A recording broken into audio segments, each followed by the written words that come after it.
Vidéo à destination des personnes qui voudraient lancer leur application ou leur produit avec l'intelligence artificielle, mais c'est aussi pour vous éviter de perdre 50 000 euros en 22 secondes.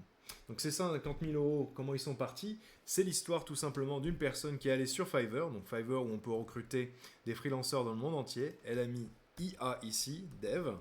Elle s'est dit, tiens, je vais recruter quelqu'un pour pas cher. Elle s'est dit, d'accord, crypto, chatbot c'est pas mal.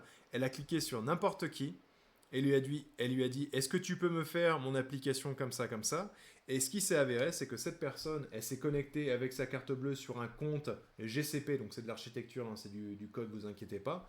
Et en 22 secondes, perdu 50 000 euros. La personne a ghosté, a fermé son compte Fiverr, on l'a jamais retrouvé. Donc ça, c'est des erreurs qui peuvent vous arriver. Donc le premier conseil que je vous donnerai, c'est qu'avec l'intelligence artificielle, maintenant, il n'y a plus besoin d'être un pro-codeur pour faire des choses assez sympas. Par exemple, on va avoir des outils tels que V0, donc qui est possédé par Vercel ici, où je peux lui dire, est-ce que tu pourrais me faire un dashboard pour une application bancaire assez basique avec des animations pour que je puisse vendre mon projet? Donc regardez, là j'ai juste mis ça, je lance, et cette application, elle va faire mon dashboard. Donc pour l'instant que c'est en train de générer, parce que c'est du code, ça prend un petit peu de temps, ce genre d'outil, ça vous permet de faire une maquette, d'itérer, de lui dire, bah écoute, je voudrais que tu rajoutes tel bouton, que tu me fasses une sorte de pop-up pour que ça montre et que ça montre un formulaire. Tout ça, ça vous permet d'avoir une maquette. Ça, c'est la première chose, c'est d'avoir une maquette, de pouvoir montrer quelque chose sans aller sur Figma, sans faire des petits dessins et des croquis. Ça, c'est la première chose. Si vous avez une application qui est au moins visuellement on peut voir comment ça pourrait fonctionner, on peut permettre aux gens d'imaginer. C'est la première étape. Et ça, cet outil, il est gratuit avec un certain nombre de questions, de requêtes que vous pouvez faire par jour, et il va vous générer votre interface. Et comme vous pouvez le voir ici, j'ai mon interface, application bancaire, vraiment les basiques avec les animations comme vous pouvez le voir, mais déjà, j'ai quelque chose. Et ça, déjà, ça va vous permettre de vous différencier de la concurrence. Ensuite, on va avoir la question des coûts et de la sécurité aussi de préserver votre société et votre idée. L'une des choses que moi je fais souvent et que je vous conseille de faire, c'est de créer des cartes virtuelles. Donc moi, je suis directement client depuis des années chez Revolut, j'ai jamais eu de problème. Ça me permet de faire des cartes virtuelles. Donc je crois que j'ai le droit à une vingtaine de cartes virtuelles. Ces cartes virtuelles, je leur donne un nom spécifique où je leur dis, ben là, IA, prix IA ou carte bleue IA. Je mets maximum 10 euros dessus, comme ça, quoi qu'il advienne, je ne vais pas avoir de problème. On ne peut pas dépenser plus que ce que j'ai mis dessus.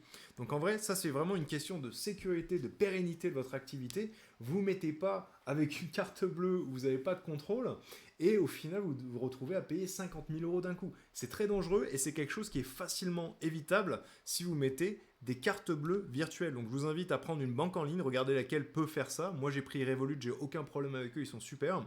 Et je fais mes cartes virtuelles et comme ça m'évite de perdre 50 000 euros en 22 secondes. Le prochain concept qui est extrêmement important, c'est qu'on ne peut plus se permettre de pas tout connaître. Ça paraît bête, mais aujourd'hui avec l'intelligence artificielle, je peux facilement aller sur ChatGPT, DeepSeek ou Perplexity, moi c'est l'un de mes préférés aussi, et je vais pouvoir lui poser des questions. Si par exemple j'ai un problème ou que j'ai peur de me faire arnaquer ou je suis pas sûr de savoir comment ça pourrait fonctionner, je peux lui dire comment ça fonctionne en général pour utiliser une API directement de ChatGPT ou une intelligence artificielle et comment je pourrais faire une erreur qui pourrait me faire couler ma boîte. Là, c'est une question qui peut paraître bête, mais ce genre de question, si vous vous la posez à ce moment-ci, ça va vraiment vous permettre de vous armer, de comprendre, d'aller chercher plus loin aussi. Vous n'arrêtez pas à une seule question. Une fois qu'il vous en propose plus, une fois que vous avez compris les concepts clés, vous pouvez toujours aller plus loin, récupérer une partie, dites-lui, ça j'ai pas compris, violation des propriétés intellectuelles. Si ça me concerne, je peux aller plus loin là-dessus. Donc je vous invite aussi à faire ça, à faire votre travail de recherche pour éviter de faire des erreurs qui vont détruire votre projet. On ne peut pas se permettre de au moins connaître le minimum sur chaque domaine. Que ce soit la programmation, encore une fois, on peut lui demander pourquoi tu as fait ce choix-ci, comment tu as réussi à mettre des animations, pourquoi ça fonctionne pas. Il faut connaître le minimum pour pas se faire arnaquer. Ça, c'est un concept qui est clé dans n'importe quoi. Il faut connaître le minimum pour pas se faire arnaquer. Que ce soit par exemple, vous voulez lancer votre activité et vous connaissez pas le marketing, vous savez pas comment ça fonctionne. Si quelqu'un vous annonce un prix et que vous savez pas du tout où ça va, il faut connaître le minimum pour pas se faire arnaquer. Et aujourd'hui, on a des outils qui sont quand même fantastiques, avec par exemple Perplexity, qui est connecté à Internet, où vous allez pouvoir récupérer les informations clés et faire en sorte de pouvoir prendre des décisions un peu plus intelligentes sur ces sujets que vous ne maîtrisez pas forcément au début. Et un autre gros conseil que je donnerais aujourd'hui, c'est qu'encore une fois, avec cette idée qu'il faut savoir suffisamment pour pas se faire arnaquer, c'est de se rapprocher de personnes bienveillantes dans des environnements qui sont assez gratuits au final, pour pas prendre de risques, encore une fois. Et c'est de rencontrer des personnes dans ces domaines. Donc là, moi, je vous présente par exemple le site internet Meetup, où vous pouvez aller chercher des événements en fonction de la situation que vous voulez. Moi, par exemple, j'ai Bordeaux ici, je peux mettre IA pour intelligence artificielle, et ça va me trouver des événements, donc sur l'année, en intérieur, en extérieur, sur ce sujet précis. Et à ces événements, je vais pouvoir aller chercher des personnes spécifiquement dans la thématique que je suis en train de rechercher en ce moment, et ça va me permettre de monter en compétences. Ça va me permettre de ne pas me faire arnaquer. Je vais pouvoir me nourrir de ces années d'expérience qu'ils ont eues pour pouvoir monter en compétences et pas faire les mêmes erreurs. Et vous vous rendez pas compte jusqu'à qu'on vous le dise, jusqu'à que vous compreniez, vous vous rendez pas compte le nombre d'années d'expérience, d'années d'erreurs que vous pourriez éviter si vous posez les questions, les bonnes questions aux bonnes personnes. Donc ça, ce qui est bien avec Meetup, c'est que c'est des environnements quand même qui sont bienveillants, où on rencontre beaucoup de personnes, et en général, ils sont très friands de pouvoir partager leurs idées. Donc je vous invite vraiment à faire ça. Souvenez-vous, vous pouvez faire une petite maquette avec V0, pas compliqué, ça vous permet de présenter votre projet. Évitez de faire confiance à n'importe qui sur Fiverr ou même celui qui est un peu mieux réputé. Hein. On peut toujours aller sur Upwork. Upwork, c'est pas mal, mais si on ne fait pas attention, moi j'ai perdu un petit peu d'argent avec des freelanceurs que j'ai engagés là-dessus, parce qu'on les payait à la milestone, je lui ai donné une clé d'API et il a dépensé parce qu'il s'est dit, bah, c'est pas mon argent, autant essayer. Donc ça, il faut vraiment faire attention.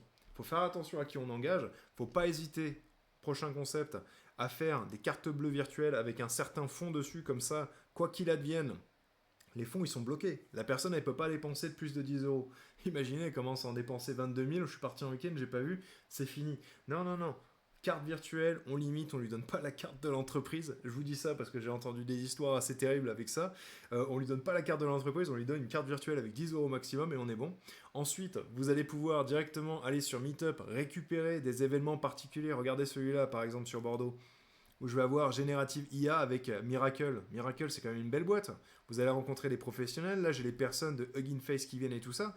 Hugging Face, c'est la plus grande librairie de modèles d'intelligence artificielle sur le marché. C'est quand même super d'avoir la chance d'aller boire un verre et de leur poser quelques questions. Si vous avez une idée de projet, allez rencontrer ces gens. Allez sur ces événements justement où ils essayent de promouvoir leur sujet, de promouvoir leurs produits, et ils se posent la question de qu'est-ce qui se passe sur le marché, tout ça. Vous serez les bienvenus et vous allez monter en compétences. Donc faites ça, vous allez voir, ça va pouvoir beaucoup vous aider. Dernière chose encore une fois, n'oubliez pas de vous poser les questions, de toujours monter en compétences, de savoir suffisamment pour ne pas se faire arnaquer, et ça va bien se passer pour vous. Donc j'espère que ça vous aide en tout cas. N'hésitez pas à vous abonner, ce genre de choses sur YouTube. Je vous souhaite bon courage et je vous dis à très bientôt.